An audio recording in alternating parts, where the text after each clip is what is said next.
शेतकरी बांधवांनो नमस्कार. नवसन्मान निधी योजनेच्या 9व्या हप्त्याची लागू शेतकरी अत्यंत उत्सुकतेने वाट पाहत आहेत. 2000 रुपये कधी जमा होणार हाच मोठा प्रश्न सध्या महाराष्ट्रातील प्रत्येक शेतकऱ्याच्या मनात आहे. पण हा हप्ता थांबायचं नेमकं कारण काय आहे? शेतकरी बांधवांनो, एक अतिशय धक्कादायक माहितीनुसार महाराष्ट्र राज्यातील लाखो शेतकऱ्यांचे पैसे एका अगदी छोट्याशा चुकीमुळे ऐनवेळी अडकू शकतात. त्याचं कारण नेमकं काय आहे हेच या व्हिडिओच्या माध्यमातून आपण जाणून घेणार आहोत. शेतकरी बांधवांनो, जर तुमची KYC पूर्ण आहे का किंवा तुमच्या बँक खात्यामध्ये NPCIC मॅप झाले आहे का, जर नसेल तर सरकारकडून पैसे सुटूनही तुमच्या खात्यामध्ये 1 रुपया सुद्धा येणार नाहीये. शेतकरी बांधवांनो, 9वा हप्ता कोणत्या तारखेला येऊ शकतो आणि तुमचे पैसे अडकू नयेत म्हणून आजच तुम्हाला कोणती 3 महत्त्वाची कामे करायची आहेत याची संपूर्ण आणि अधिकृत माहिती आज आपण पुढील काही मिनिटात पाहणार आहोत. व्हिडिओ शेवटपर्यंत नक्की पहा, कारण एकही माहिती सुटली तर तुमचे मोठे नुकसान होऊ शकते. शेतकरी बांधवांनो, 9व्या हप्त्याची सद्यस्थिती आणि सध्या व्हायरल बातम्याचे सत्य आपण आता जाणून घेणार आहोत. शेतकरी मित्रांनो, सध्या सोशल मीडियावर, व्हॉट्सअप ग्रुपवर, फेसबुकवर किंवा यूट्यूबवर बऱ्याच व्हिडिओमध्ये असं सांगितलं जातंय की नमो शेतकरी योजनेच्या 9व्या हप्त्याबाबत वेगवेगळ्या तारखा व्हायरल होत आहेत. कोणी म्हणतंय हप्ता या तारखेला येणार, कोणी म्हणतंय 20 जुलैच्या अगोदर हप्ता पडणार, तर कोणी म्हणतंय 15,000 रुपये जमा होणार आहेत, तर कोणी म्हणतंय नमो शेतकरी योजनेचा 9वा आणि 10वा हप्ता हा एकत्रपणे शेतकऱ्याच्या खात्यावर पडणार आहे. म्हणजे शेतकऱ्यांच्या खात्यामध्ये तब्बल 2,000 रुपये नाही तर 4,000 रुपये एकाच टायमाला जमा होणार आहे.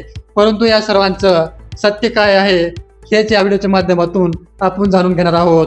शेतकरी मित्रांनो, काही यूट्यूब चॅनलवर असंही म्हटलं जातं की थेट मुख्यमंत्र्यांच्या हस्ते या दिवशी नमो शेतकरी योजनेच्या 9व्या हप्त्याचं वाटप होणार आहे. पण मराठी अपडेट 2.0च्या माध्यमातून आम्ही तुम्हाला नेहमीच खरी आणि अधिकृत माहिती देत आलेलो आहोत. वस्तुस्थिती अशी आहे की राज्य सरकारकडून अद्यापही हप्त्याची कोणतीही अधिकृत तारीख म्हणजेच ऑफिशियल डेट ही जाहीर करण्यात आलेली नाहीये. सरकार पातळीवर सध्या पात्र लाभार्थ्यांच्या याद्या तपासण्याचं अंतिम काम टप्प्यात आहे. त्यामुळे अधिकृत घोषणा झाल्याशिवाय कोणत्याही अफवांवर अजिबात विश्वास ठेवू नका. शेतकरी बांधवांनो, मला आता तुम्हाला एक प्रश्न विचारायचा आहे. तुम्हाला काय वाटतंय, सरकार हाच हप्ता महिन्याच्या अखेरीस देईल की पुढील महिन्यात? तुमचं मत खाली कमेंट बॉक्समध्ये हो किंवा नाही असं लिहून नक्की कळवा, कारण की तुमच्या कमेंट्स आमच्यासाठी अत्यंत महत्त्वाच्या आहेत. शेतकरी बांधवांनो, अशाच प्रकारच्या सर्व शासकीय योजना, शेतीविषयी निर्णय आणि थेट अधिकृत शेतकरी अपडेट सर्वात आधी मोफत मिळवण्यासाठी आपल्या Marathi YouTube channel Marathi update 2.0ला आत्ताच खाली दिलेल्या बटनला सबस्क्राईब करा आणि समोरील बेल आयकॉनला ऑलवर सेट करा, जेणेकरून नवीन व्हिडिओ आपल्यापर्यंत लगेच पोहोचेल. शेतकरी बांधवांनो, आता वेळ न घालता आजच्या सर्वात महत्त्वाच्या आणि गंभीर मुद्द्याकडे येऊया. अनेक शेतकरी आम्हाला विचारतात की सर, आमचे मागचे हप्ते आले आहेत पण आता स्टेटसमध्ये काहीतरी अडचण दाखवत आहे. तर मित्रांनो, तुमचे पैसे अडकण्याचे मुख्य कारण म्हणजे तुमची KYC अपूर्ण असणे किंवा NPCI म्हणजेच national payment corporation of India याच्याशी मॅपिंग नसणे. शेतकरी बांधवांनो, सरकारने आता DBT म्हणजेच डायरेक्ट बेनिफिट ट्रान्सफर याचाच अर्थ असा होतो की आधार बेस पेमेंट सक्तीचं केलेलं आहे. याचा अर्थ तुमचे पैसे त्याच बँकेत जमा होतील जी बँक तुमच्या आधार कार्डशी लिंक आहे. शेतकरी मित्रांनो, बऱ्याच शेतकऱ्यांचं असं होतं की एकपेक्षा जास्त बँक खाते असतात किंवा असंही होतं की स्टेट बँकेच्या अकाउंटला आधार नंबर लिंक असतं आणि तुम्ही जे पैसे चेक करतात ते महाराष्ट्र ग्रामीण बँकेमध्ये चेक करतात. त्यामुळे काय होतं की पैसे पडूनही तुम्हाला त्याची माहिती नसते. तर शेतकरी मित्रांनो, ही माहिती खूप इम्पॉर्टंट आहे, त्यामुळे व्हिडिओला शेवटपर्यंत नक्की पहा. शेतकरी बांधवांनो, जी पहिली गोष्ट आहे, तुमचं आधार कार्ड बँक खात्याशी लिंक आहे का, आणि जी दुसरी गोष्ट आहे ती म्हणजे तुमचं बायोमेट्रिक किंवा OTP आधारित KYC पूर्ण झाली का. शेतकरी बांधवांनो, स्टेटसमध्ये तिथे यस लिहिलेला असायला हवे. शेतकरी मित्रांनो, जी तिसरी आणि अत्यंत महत्त्वाची गोष्ट आहे ती म्हणजे तुमचा चालू मोबाईल नंबर आणि बँक खात्याशी जोडलेला आहे का. शेतकरी बांधवांनो, जर या तिन्ही गोष्टीपैकी एक जरी गोष्ट अपूर्ण असेल तर सरकारकडून निधी मंजूर होऊनही तुमच्या बँक खात्यामध्ये पैसे जमा होणार नाहीत. त्यामुळे आजच तुमच्या जवळच्या NPCI म्हणजेच CSC बँक केंद्र किंवा बँकेत जाऊन ते तपासून घ्या. शेतकरी मित्रांनो, पुढील हप्ता आणि कागदपत्राची पडताळणी आपण पाहणार आहोत. शेतकरी मित्रांनो, नमो शेतकरी योजना ही केंद्र सरकारच्या PM किसानच्या योजनेवर आधारित आहे. PM किसानचा मागील हप्ता अनेक शेतकऱ्यांना मिळाला, पण काही जण अजूनही या योजनेपासून वंचित आहेत. पुढील हप्ता मिळवण्यापूर्वी तुम्हाला तुमच्या कागदपत्रातील काही त्रुटी ह्या तपासून घ्यायच्या आहेत.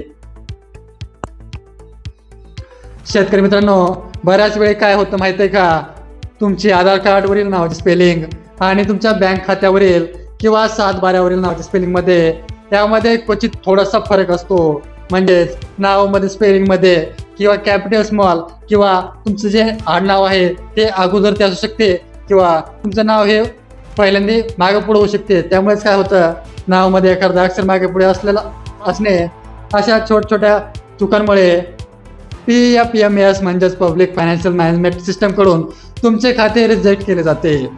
जर तुमचे नाव मॅच होत नसेल तर ते त्वरित दुरुस्त करून घ्या, म्हणजे भविष्यात तुम्हाला कोणत्याही अडचणीचा सामना करावा लागणार नाही. शेतकरी बांधवांनो, PM किसान आणि नमो शेतकरी या दोन्ही योजनेचे मिळून एकूण 4,000 रुपये तुम्हाला व्यवस्थित मिळतील. हप्त्याबरोबरच राज्यातील शेतकऱ्यांसाठी दुसरी एक मोठी आणि अत्यंत महत्त्वाची अपडेट म्हणजे पीक विमा. सध्या खरीप हंगामासाठी पीक विमा अर्ज भरण्याची प्रक्रिया ही वेगाने सुरू आहे. शेतकरी बांधवांनो, तुम्ही कमेंट करून आम्हाला नक्कीच सांगा की तुम्ही पीक विम्याचा अर्ज हा भरला आहे का नाही. भरला नसेल तर अंतिम तारखेची वाट न पाहता लवकरात लवकर पीक विम्याचं किंवा PM किसानचा जो पीक विम्याचा जो फॉर्म आहे तो लवकरात लवकर भरून घ्या.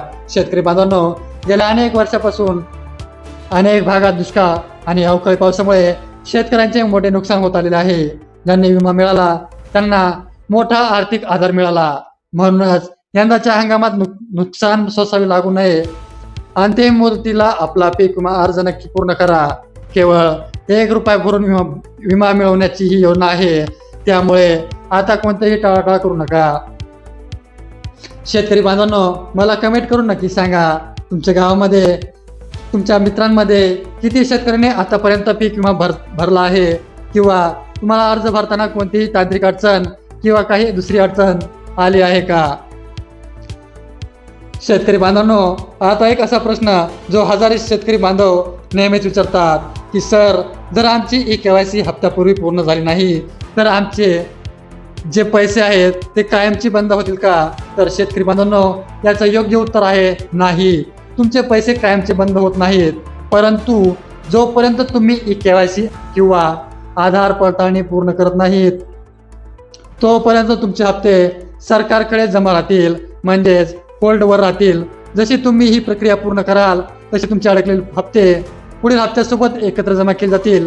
पण भविष्यातील अडचणी आणि मानसिक त्रास टाळण्यासाठी फक्त 10 मिनिटे खर्च करून हे काम आजच करून घ्या, जेणेकरून भविष्यात तुम्हाला कोणत्याही प्रकारची अडचण ही येणार नाहीये. तर शेतकरी बांधवांनो, आज आपण नमो शेतकरी योजनेचा 9वा हप्ता KYC गरज, PM किसान मधील त्रुटी आणि पीक विम्याबाबतची अत्यंत महत्त्वाची सविस्तर माहिती पाहिली आहे. जशी सरकारकडून 9व्या हप्त्याची अधिकृत तारीख जाहीर होईल ती सर्वात आधी आपण मराठी अपडेट 2.0 वर घेऊन येणार आहोत. हा व्हिडिओ जर तुम्हाला माहितीपूर्ण आणि उपयुक्त वाटला तर हा व्हिडिओला एक लाईक नक्की करा. तुमच्या गावातील सर्व शेतकरी व्हॉट्सअप ग्रुपवर हा व्हिडिओ नक्की शेअर करा आणि चॅनलला नक्की सबस्क्राईब करा. शेतकरी मित्रांनो, पुन्हा भेटूया अशा एका नवीन आणि महत्त्वपूर्ण अपडेटसह. तोपर्यंत पाहत रहा मराठी अपडेट 2.0. धन्यवाद. जय जवान, जय किसान.